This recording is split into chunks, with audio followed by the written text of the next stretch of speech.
Chapter 25. The Village on the Borderland. I fall for an age until I slam into the cold water below. The water fills up my nostrils. You are hurt by falling, minus 210 health. All thoughts of Miranda or Lacose are driven from me as I plunge underwater filled with phosphorescent plankton that swarm around like flies. Bizarre shapes thread through the water of this river on the borders of the dreamlands. I'm under the water for a long time and I need to breathe. I thrash my arms up trying to get traction, but in the gloom, I don't know whether I'm really going up or down. My lungs burn and I fear I'll drown, but then the current rushes me forward and pushes me to the surface. I gasp, filling my lungs with aromatic air.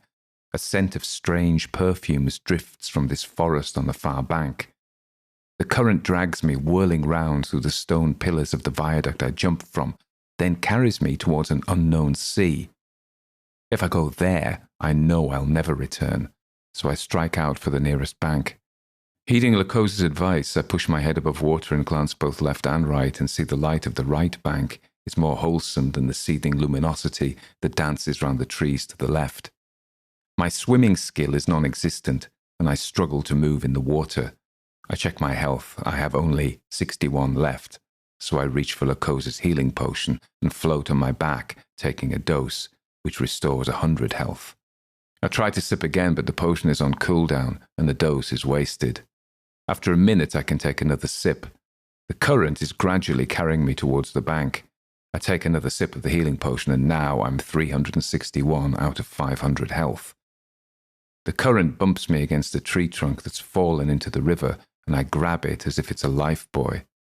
I look to see its bark is unnatural, and a weird phosphorescence emanates from it like its wood is infiltrated by an alien fungus. Gaining more confidence, I hold onto the tree and kick with my legs. I use it as a raft to try and kick and pull my way towards the muddy bank. Just then, the water boils behind me and a great squirming limb erupts. I frantically try to paddle my way away from the thing, but I see it's hunting porpoises. Not me. Then the tree I'm floating on embeds itself in an underwater mud bank. The water's still up to my chest. As I try to stand, my feet sink into the mud up to my knees.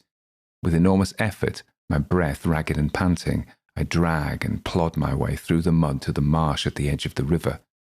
The enchanted forest on the far bank gives out its own strange light, but here on this side, the only illumination is from the baleful moon and sickly stars. Still trudging through mud, drenched and shivering, I head towards drier ground. After many false starts and backtracking my way through the marsh, I fall into a dark pool. In a panic, I thresh in the water but move myself to the far side where the ground is sandier and firmer. From there, I come to a stand of willows. At least these are wholesome earthly trees. Holding myself up against a slender trunk, I use my heal spell to heal myself up until I'm 461 out of 500. The bells of goats tinkle in the darkness as they watch me curiously from a copse while I drag my way from the river marsh into the wood proper. Leaving the goats behind, I hear an owl hoot in the trees above and find a path overshadowed by hawthorn and oak. This must lead somewhere. With rising spirits, I follow the path until it emerges by a churchyard. Here is an ordinary English church, and my heart lifts at the sight. I have escaped the dreamlands. I hurry into the village. I need to get back to London to upgrade my alchemy skills to make the elixir of life and free Miranda. As if the game is listening to me, with a horrid coincidence, a message pops up on my HUD. You have been awarded the quest. Return to London. It's the middle of the night, and the village is deathly quiet. I walk to the pretty square, cast now in silver and black by the moon. A tavern, the inn on the borderland, stands on the square, its front door surrounded by a halo of musk rose and honeysuckle, but the building is in darkness. I walk past it to the village post office and see from a sign in the window I'm in a place called Marchton. On the other side of the square, I find a small garage with old-fashioned petrol pumps standing outside. More importantly, there is a glowing book icon outside the garage. A trainer lives there. I need a car. I need to get back to London, so I risk knocking. At first there's no answer. Then I hear the muttering of a woman. The window's lifted and she looks out. What do you want at this time? Broken down? No, I'm sorry to disturb you, but I urgently need to get back to London. At this time? Sorry. The woman grunts. She withdraws her head and I hear a man's sleepy voice. After 5 minutes, he appears in his trousers and vest, braces slung over his shoulders.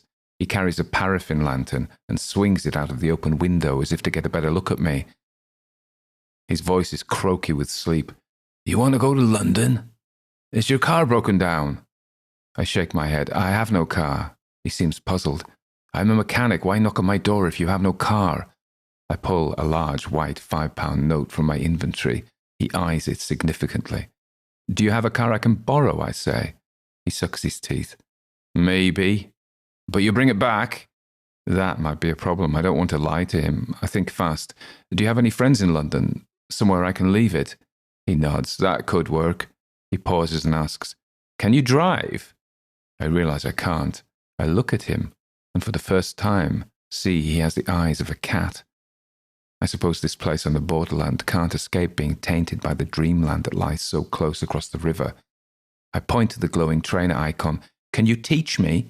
He smiles a feline smile. I can. I check my skill points. I've got 200, but I need to save as many as I can to put into alchemy so I can learn how to make the elixir. But if I don't get back to London, I can't learn alchemy anyway. How much driving skill would 10 skill points give me? Not much. You'll crash. 20? Better. 30? If you go slow, you might make it in one piece. I decide on 30. I accept his offer to teach and we begin. Once again, I am mesmerized and learn quickly. I dream of emergency stops and 3-point turns. I learn hand signals and how to change the oil. Then we're done. I give him £5 for the hire of the car. It's too much, but I have the money and I'm desperate. He watches me impassively as I thread my way out of Marchton. I drive along the narrow country lanes and finally join the Great West Road and head towards the dawn and London.